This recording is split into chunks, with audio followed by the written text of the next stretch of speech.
कैसे हैं। आज हम लोग फिर से हैव टू को आगे कंटिन्यू करेंगे। पिछले कुछ 2 एपिसोड्स में हम लोगों ने हैव टू के कुछ सकारात्मक और नकारात्मक वाक्यों की चर्चा की थी, जिसमें हम लोगों ने एक्टिव और पैसिव दोनों तरह के वाक्यों को देखा था। इस बार हम लोग इंट्रोगेटिव सेंटेंसेस की चर्चा करने वाले हैं। हैव टू से रिलेटेड कुछ संक्षिप्त जानकारी फिर से आप अपने स्क्रीन पर देख सकते हैं।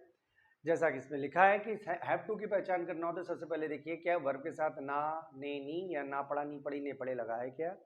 अगर वर्ब के साथ ना, ने, नी या ना पढ़ा, नी पढ़ी, ने पढ़े लगा हो, उसके बाद कोई पहचान वाला शब्द दिखे, जैसे रहा है, ता है वगैरह वगैरह, इस चीज को पहचान वाला शब्द कहते हैं, सकता है, होगा इत्यादि।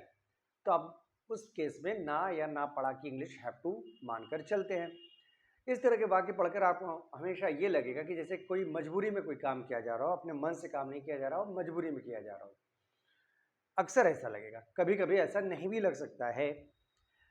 तो ये थी कुछ जानकारी, और हैव टू के बारे में ये भी बताया जा चुका है कि उसकी लिमिटेशन क्या है। सबसे इंपॉर्टेंट बात हैव टू में बात याद रखने की ये है कि इसमें कभी भी पैसिव का हेल्प योग नहीं लगता है, हमेशा एक्टिव का हेल्प योग लगेगा, पैसिव का हेल्प योग कभी नहीं लगेगा।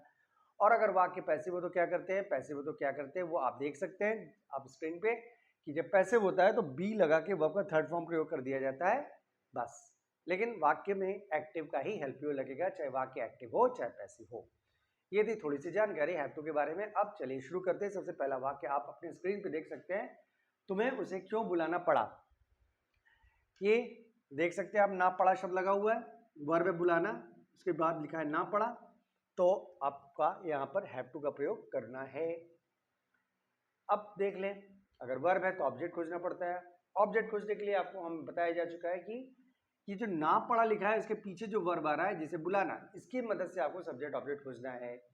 तो किसको लगा के प्रश्न करेंगे, जो उत्तर मिलता है उसको हम लोग कहते हैं ऑब्जेक्ट। ये हम लोगों ने कई बार कई वीडियोस में देखा है, हर वीडियो में देखा, करीब करीब हर वीडियो में हमने बताया है कि ऑब्जेक्ट किस तरह से खोजते हैं, सब्जेक्ट किस तरह से खोजते हैं। फिर भी मैं थोड़ा सा डिटेल के साथ बताना चाहूंगा कि जब वर्ब है बुलाना तो ऑब्जेक्ट खोजने के लिए सबसे पहले आप किसको लगा के प्रश्न करिए, किसको बुला रहे हो। और जब प्रश्न करिए तो हमेशा याद रखिएगा प्रश्न एक सही तरीके से पूछा जाना चाहिए। जैसे किसको बुला रहा है, ये सही प्रश्न है, या किसको बुलाओगे, ये प्रश्न सही लगेगा। लेकिन अगर आप कहें किसको बुलाना पड़ा तो आपका प्रश्न तो सही लग रहा है सुनने में, लेकिन उत्तर गलत मिलेगा। तो जब आप प्रश्न करेंगे तो ये ना पड़ा शब्द नहीं आना है, प्रश्न करते समय ना पड़ा शब्द को प्रयोग में नहीं लाना है। ना पड़ा शब्द को छोड़कर बुला शब्द के साथ रहा है, बुलाएगा इत्यादि शब्दों का प्रयोग करते हुए आप प्रश्न बनाएंगे। तो किसको बुला रहे हो तो उत्तर मिला उसे, तो ये हो गया आपका ऑब्जेक्ट।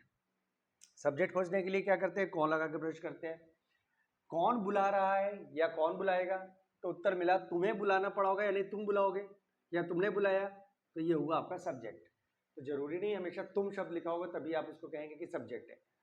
तो तुम्हें उसे क्यों बुलाना पड़ा, मतलब कौन बुलाया या किसने बुलाया, कौन या किसने लगाने पे भी आपको जो उत्तर प्राप्त होता है वो भी हम लोग उसको भी सब्जेक्ट मानते हैं। तो किसने लगा के प्रश्न कर लीजिए तभी उत्तर मिलेगा। किसने बुलाया यानी तुम्हें बुलाना पड़ा तो तुमने बुलाया, तो ये जो तुम्हें शब्द है यहाँ पे सब्जेक्ट है। अगर सब्जेक्ट है तो ये वाक्य एक्टिव है, और एक्टिव है तो यानी वर्ब का फर्स्ट फॉर्म यूज होगा, बी लगा के थर्ड फॉर्म यूज नहीं होगा। बाकी तो सिंपली जिसे ट्रांसलेट करते हैं बाकी वाक्यों में जिस तरह से हम लोगों ने ट्रांसलेशन किया था, हम लोगों ने जब टेंस और मॉडल्स पढ़ा था उसी तरह से यहाँ भी करते हैं, कुछ अलग है नहीं। अब ये देख लें ये वर्ब क्या है और ये वाक्य क्या है, कौन से टेंस में है। तुम्हें उसे क्यों बुलाना पड़ा, देखिए वाक्य का अंतर्गत ना पड़ा शब्द से हो तो वहां पर आप पास्ट इंडेफिनिट का हेल्प योग लगाते हैं, वो आपने अभी आप अपने चार्ट पे देख सकते हैं। तो डिड का प्रयोग होगा यहाँ पे हेल्प योग के स्थान पर। तो प्रश्नवाचक वाक्य क्यों लिखा है, तो सबसे पहले WH की इंग्लिश, WH आपको मालूम है WH का मतलब होता है प्रश्नवाचक शब्द। यहाँ पे प्रश्नवाचक शब्द है क्यों, तो क्यों की इंग्लिश पहले बना लेंगे वाई प्लस संज्ञा। इसका अर्थ हुआ कुछ प्रश्नवाचक शब्द ऐसे होते हैं जिसके बाद वाला जो शब्द होता है उसको संज्ञा कहते हैं, वो संज्ञा होता है तो उसको साथ में बनाना पड़ता है इंग्लिश के। तो क्यों के बाद जो शब्द आ रहा है बुलाना, ये तो संज्ञा नहीं है, ये तो क्रिया है, इसलिए वर्ब लिखा हुआ है, तो इसकी इंग्लिश के बगल में नहीं बनाएंगे। आगे बढ़ेंगे, हेल्प यू का पहला भाग मालूम है डिड लगाएंगे, इसके बाद सब्जेक्ट क्योंकि एक्टिव है तो सब्जेक्ट है तुम्हें यू, इसके बाद नॉट, नॉट है नहीं छोड़ देंगे, हेल्प यू का बचा भाग यानी डिड के साथ अगर कोई हेल्प यू जुड़ा होता है जैसे did be, did have, did been, did being, ऐसा तो कुछ होता नहीं है। आपको मालूम है जब वाक्य एक्टिव होता है तो पास्ट इंडेफिनिट में सिर्फ डिड का ही प्रयोग होता है, डिड के साथ कुछ और नहीं जुड़ा होता है। अगर मान लीजिए आप इज बीइंग, आर बीइंग या विल हैव, शैल हैव, कुछ इस तरह के एलपीओ का यूज होता है, तो हम लोग हैव या बीन जो ये शब्द है वो पहचान वो जो उसको एलपीओ का बचा भाग मानते हैं। फिलहाल इसमें तो नहीं है, आगे बढ़े। लिखा हैव, हैज, हैड या हैविंग। अब देखिए हैव टू पढ़ रहे हैं, ठीक, तो जब हैव टू का प्रयोग हो रहा है तो यहाँ पे या तो हैव लगेगा या हैज या हैड या हैविंग, और उसके बाद टू लगेगा। तो आप देखिए डिड के साथ हमेशा वर्ब का फर्स्ट फॉर्म लगता है, तो हैव वर्ब का फर्स्ट फॉर्म मानेंगे, क्योंकि हैव टू को आप वर्ब के रूप में यूज कर रहे हैं, तो ये हैव वर्ब का फर्स्ट फॉर्म हो गया। यानी ये मेन वर्ब आपका हुआ, ये दूसरा वर्ब हुआ। बुलाना भी वर्ब है, लेकिन मेन वर्ब आपका हुआ ना पढ़ा, जिसकी इंग्लिश होती है हैव टू। ठीक, कभी हैव टू का हैज टू हो जाता है, कभी हैड टू हो जाता है, कभी हैविंग टू हो जाता है। वो डिपेंड करता है कि आप हेल्प वर्ब क्या यूज कर रहे हैं। क्योंकि यहाँ पे डिड का प्रयोग किया जा रहा है, तो डिड के साथ आपको मालूम है वर्ब का फर्स्ट फॉर्म लगता है, इसलिए हैव को हैव में रहने देंगे। इसके बाद टू लिखा है, टू लिख देंगे। इसके बाद लिखा है वर्ब का फर्स्ट फॉर्म अगर एक्टिव हो, ये मालूम है एक्टिव है, तो फर्स्ट फॉर्म क्या होगा, बुलाना, कॉल। इसके बाद लिखा ऑब्जेक्ट अगर एक्टिव हो, ये एक्टिव है, ऑब्जेक्ट है उसे him. Why did you have to call him. लोगों का क्या कहना है, लोगों का क्या कहना है, इसमें भी हैव टू का प्रयोग होगा। क्यों होगा, क्योंकि वर्ब है कह, उसके साथ जुड़ा हुआ है ना, और उसके बाद आ गया पहचान वाला शब्द।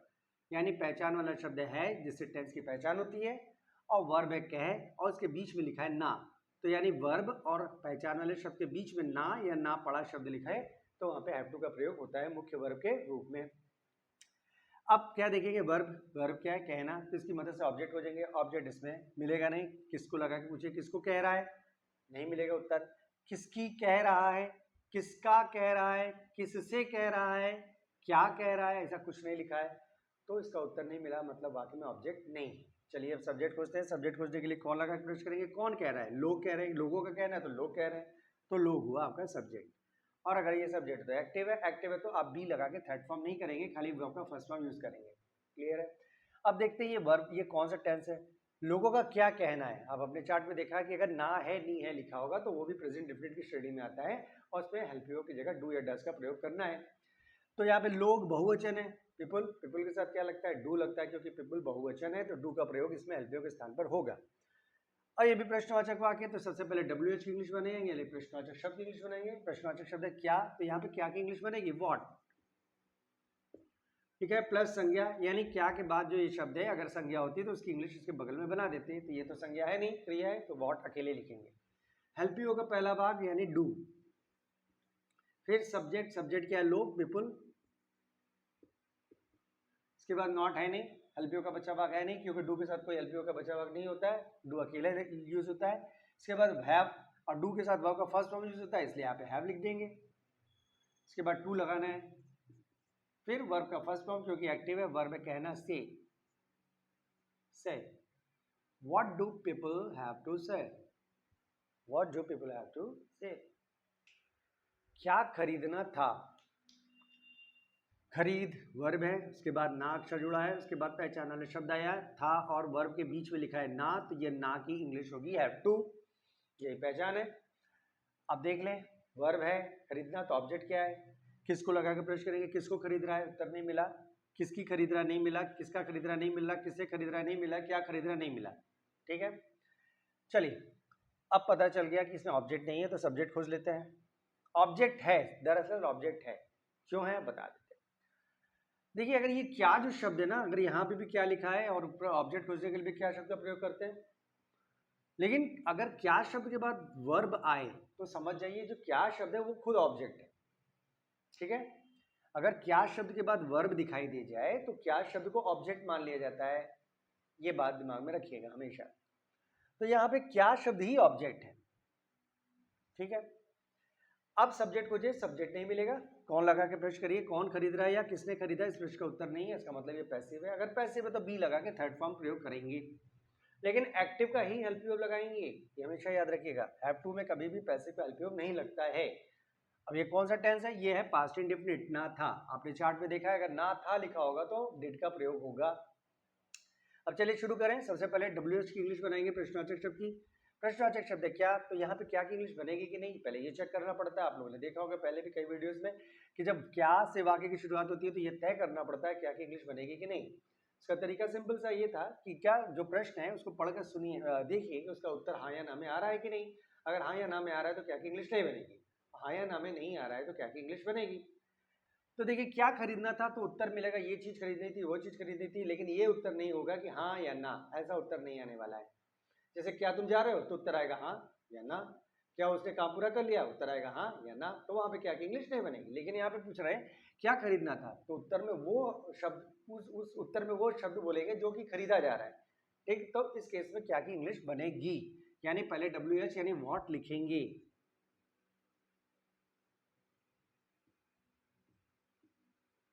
वैसे भी अगर क्या शब्द को आप ऑब्जेक्ट माने तो क्या की इंग्लिश तो बनानी ही है। प्लस संज्ञा, अगर क्या के बाद वाला शब्द संज्ञा होता तो साथ में लिख देते, तो संज्ञा तो है नहीं, तो आगे बढ़ेंगे। हेल्पियो का पहला भाग आपको मालूम है पास्ट इंडेफिनिट डिड का प्रयोग होगा। इसके बाद सब्जेक्ट या ऑब्जेक्ट, ये पैसिव है तो ऑब्जेक्ट की इंग्लिश बनेगी। ऑब्जेक्ट क्या है, क्या, क्या की इंग्लिश आप पहले ही बना चुके हैं, तो अब दोबारा नहीं बनाएंगे, आगे बढ़ेंगे। नॉट, नॉट नहीं, हेल्पियो का बचा भाग डिड के साथ कुछ नहीं लगता है, डिड अकेले यूज होता है। आगे बढ़ेंगे, हैव, हैज, हैड, क्या लगेगा, यहाँ पे लगेगा हैव, क्योंकि डिड के साथ वर्ब का फर्स्ट फॉर्म यूज होता है। इसके बाद टू, टू लिख देंगे। इसके बाद बी लगा के थर्ड फॉर्म, क्योंकि ये पैसिव है तो बी बॉट।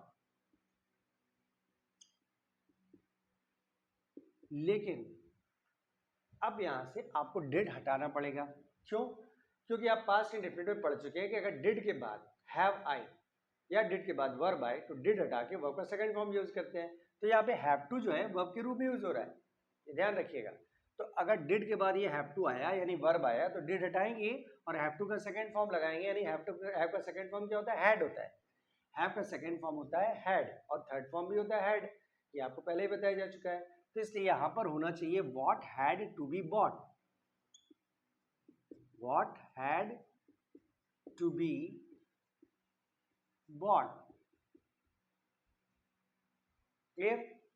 क्या कमरा फिर से खोलना पड़ सकता है, खोलना वर्ब है, सकता है पहचान वाला शब्द है, उसके बीच में लिखा है ना पढ़, तो ये हो गया हैव टू का प्रयोग। कंफर्म हो गया कि इस वाक्य में भी हैव टू का प्रयोग करना है। चलिए खोलना वर्ब है, ऑब्जेक्ट खोजेंगे। ऑब्जेक्ट खोजने के लिए किसको लगा के प्रेस करेंगे, किसको खोल रहे हो, कमरा खोल रहे हो, कमरा हो गया आपका ऑब्जेक्ट। फिर सब्जेक्ट खोजेंगे, कौन लगा के प्रेस करेंगे, कौन खोल रहा है कमरा, तो उत्तर लिखा नहीं है, इस प्रश्न का उत्तर आया नहीं। कौन खोल रहा है या किसने खोला, इस प्रश्न का उत्तर वाक्य में नहीं है, मतलब वाक्य में सब्जेक्ट नहीं है, तो ये वाक्य पैसिव है। लेकिन वाक्य में पैसिव का हेल्प यू लगेगा नहीं, आपको मालूम है, पहले से बता दे रहा हूँ। सिर्फ करना क्या होगा, बी लगा के वर्ब का थर्ड फॉर्म करना है अगर पैसिव है तो, बाकी सारी प्रक्रिया में एक्टिव का ही हेल्प यू प्रयोग होने वाला है। तो यहाँ पे भी कौन सा हेल्प यू लगेगा, सकता है लिखा है, सकता है मतलब संभावना की बात है, अगर संभावना व्यक्त की जा रही है तो आप मे का प्रयोग करेंगे हेल्प यू के स्थान पर, कैन का प्रयोग नहीं करेंगे, मे का प्रयोग करेंगे। क्या से वाक्य शुरू हुआ है तो सबसे पहले तय करें क्या की इंग्लिश बनेगी कि नहीं, अगर उत्तर हाँ या ना में आ रहा है तो क्या की बनेगी, नहीं बनेगी। और क्या क्या अगर ना आए उत्तर हाँ ना में तो समझ लीजिए क्या की इंग्लिश बनेगी। क्या कमरा फिर से खोलना पड़ सकता है, तो अगर खोलना पड़ेगा तो बोलेंगे हाँ, नहीं तो बोलेंगे नहीं, इसका मतलब यहाँ पे हाँ या ना में उत्तर आ रहा है तो क्या की इंग्लिश नहीं बनेगी। तो उस केस में आप यहाँ नंबर 2 से हेल्पियो का वाक्य को ट्रांसलेट करना शुरू करेंगे। तो नंबर 2 क्या कह रहे हैं, हेल्पियो का पहला भाग, हेल्पियो का पहला भाग अभी हम लोगों ने क्या तय किया, हेल्पियो लगेगा में। नंबर 3 सब्जेक्ट या ऑब्जेक्ट, अगर पैसिव है तो ऑब्जेक्ट, इसमें ऑब्जेक्ट क्या है, कमरा, द रूम। फिर नॉट, नॉट तो नहीं छोड़ देंगे। फिर एलपीओ का बचा भाग इसमें नहीं है, मे के साथ कोई एलपीओ का बचा भाग यूज होगा नहीं, हालांकि मे में पैसिव में मे बी का प्रयोग होता है, लेकिन पहले ही आपको बताया जा चुका है कि हैव टू का जब भी आप प्रयोग करेंगे तो पैसिव का एलपीओ बिल्कुल नहीं लगना चाहिए, सिर्फ एक्टिव का ही एलपीओ लगेगा। तो इस केस में आप बी का प्रयोग यहाँ पे नहीं करेंगे, एलपीओ का बचे भाग के स्थान पर बी का प्रयोग नहीं करेंगे। क्लियर है, आगे बढ़ेंगे। हैव, यहाँ हैव लगेगा क्योंकि मे के साथ वर्ब का फर्स्ट फॉर्म यूज होता है, तो यहाँ हैव लगेगा, मे द रूम हैव। इसके बाद टू लिखा है तो टू लिख देंगे। इसके बाद बी लगा के थर्ड फॉर्म, क्योंकि ये पैसिव है तो be opened. Again may the room have to be opened again, उसके खिलाफ क्यों फैसला लेना पड़ा। इसमें देखिए ना पड़ा के पीछे लिखा फैसला लेना, लेना वर्ब है, समझ ले वर्ब है, ले वर्ब है, ठीक। और ले के बाद ना पढ़ा लिखा है, और ना पढ़ा के बाद अगर कुछ नहीं लिखा है तो भी ना पढ़ा की इंग्लिश हैव टू होगी। क्लियर है। अब ले वर्ब है, इसकी वजह से ऑब्जेक्ट खोजेंगे, किसको ले रहा है या क्या ले रहा है, उत्तर मिला फैसला, फैसला हो गया ऑब्जेक्ट। सब्जेक्ट खोजेंगे, कौन लगा के प्रश्न करेंगे, कौन ले रहा है फैसला, इसका उत्तर नहीं है, इसका उत्तर नहीं है। इसका मतलब ये भी वाक्य पैसिव है, लेकिन हमें पैसिव का एलपीओ प्रयोग नहीं करना है, एक्टिव का ही एलपीओ प्रयोग करना है। और ये भी पास्ट इंडेफिनिट है। वाक्य के अंदर अगर ना पढ़ा शब्द लगाओ तो ना पढ़ा, आपने चार्ट में देखा है, ना पढ़ा लिखा हो तो डिड का प्रयोग करेंगे एलपीओ के स्थान पर। तो चलो शुरू करते हैं। उसके खिलाफ क्यों फैसला लेना पड़ा, पहले WH की इंग्लिश बनाएंगे। WH क्यों की इंग्लिश हो जाएगी वाई प्लस संज्ञा। तो देखिए क्यों के बाद जो शब्द है संज्ञा जरूर है, लेकिन हर प्रश्नवाचक शब्द के बाद जो आए वो संज्ञा अगर हो तो उसकी इंग्लिश नहीं बनाते हैं साथ में। कुछ 4 या 5 प्रश्नवाचक शब्द है जिसके बाद संज्ञा आए तो उसकी इंग्लिश बनाते हैं, जैसे कितना कितनी कितने, किसका किसकी, कौन सा कौन सी, किस प्रकार का, और एक है क्या। ठीक, ये 5 ऐसे प्रश्नवाचक शब्द है, यानी how many, how much, whose, which, what, ये कुछ ऐसे, और व्हाट काइंड ऑफ, इस ये जो 4 या 5 प्रश्नवाचक शब्द है, इसके बाद अगर संज्ञा आती है तो जरूर उसकी इंग्लिश उसके बगल में बनाते हैं। इसके अलावा अगर वाक्य में प्रश्नवाचक शब्द की जगह क्यों, कहां, कब, कैसे, कौन, ये शब्द दिखाई दे तो कभी भी उसके बगल वाले शब्द को साथ में नहीं बनाते हैं, ये याद रखिएगा। तो यहाँ पे इसकी इंग्लिश उसके बगल में नहीं बनाएंगे। एलपीओ का पहला भाग डिड, सब्जेक्ट या ऑब्जेक्ट, ऑब्जेक्ट यहाँ पे क्या है, द डिसीजन। फिर इसके बाद नॉट है नहीं, एलपीओ का बचा भाग है नहीं, फिर हैव लगाएंगे क्योंकि डिड के साथ हैव लगता है। इसके बाद टू, और ये पैसिव होता है, बी लगा के थर्ड फॉर्म बी, टेकन, लेने का होता है take, third form taken. Object English आप पहले ही बना चुके हैं क्योंकि ये पैसिव है। अब बचा क्या रह गया, उसके खिलाफ, अगेंस्ट हिम।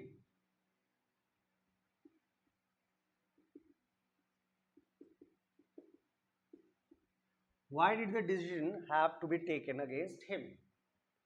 तो आज हम लोगों ने हैव टू के कुछ और वाक्य पढ़े जो प्रश्नवाचक थे। अब हैव टू यहीं पे खत्म होता है। अब आगे वाले वीडियो में हम लोग कुछ और चर्चा करने वाले हैं, देखिए क्या होगा। तब तक के लिए जय हिंद।